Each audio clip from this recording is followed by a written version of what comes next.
एक छोटे से भारतीय गांव में एक गर्म गर्मी का दिन, जहां सूरज धूल भरी सड़कों पर चमक रहा था और खेत सूखे हुए थे। इस गर्मी के बीच गरिमानों का एक समूह चिलचिलाती धूप से राहत और छांव की तलाश में एक बड़े बरगद के पेड़ के नीचे इकट्ठा हुआ था। एक युवा गरिमान मनोज अपने दोस्तों के साथ बैठा था और शहर के ताज़ा खबरों पर चर्चा कर रहा था।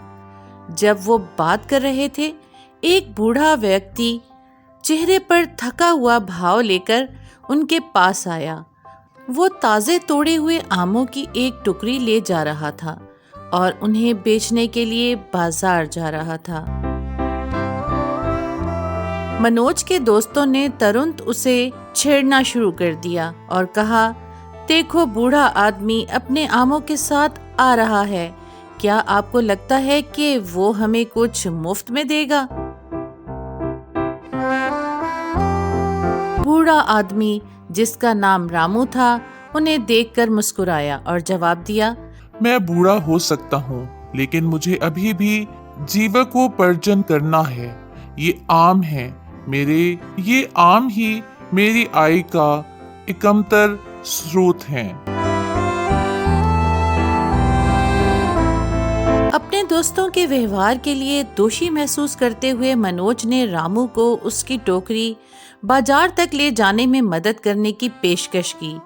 चलते चलते रामू उन्हें गांव में अपने जीवन के बारे में बताने लगा।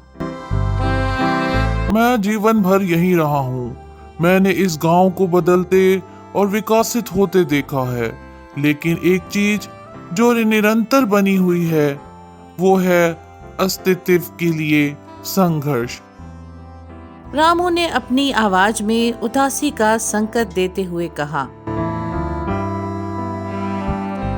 रामू की बातें सुनकर मनोज चकित हो गया और उसने पूछा, अस्तित्व के लिए संघर्ष से आपका क्या मतलब है?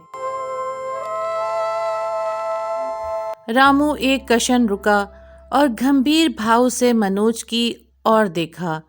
मेरे बेटे, गांव में जीवन आसान नहीं है। हमें अपना गुजारा पूरा करने के लिए हर दिन कड़ी मेहनत करनी पड़ती है, लेकिन हमारे पास जो है हम उससे संतुष्ट हैं। हमारे पास हमारी जमीन, हमारा परिवार और हमारा समुदाय है। हमें बस यही चाहिए। जैसे ही वो बाजार पहुंचे, रामू ने अपने आम बेचना शुरू कर दिए। मनोज ने देखा कि उन्होंने कितनी कुशलता से खरीदारों के साथ बातचीत की और अपनी उपज का उचित मूल्य पाने में कामयाब रहे। जब वो गांव लौट रहे थे तो मनोज ने रामू से पूछा, जब यहाँ जीवन इतना कठिन है तो फिर भी तुम इस गांव में रहना क्यों पसंद करते हो? रामू ने रुककर जवाब दिया, यहाँ मेरा घर है। मैं कहीं और रहने की कल्पना भी नहीं कर सकता। शहर अधिक अवसर प्रदान कर सकता है, लेकिन ये कभी भी हमारे यहाँ मौजूद अपनेपन और समुदाय की भावना की जगह नहीं ले सकता।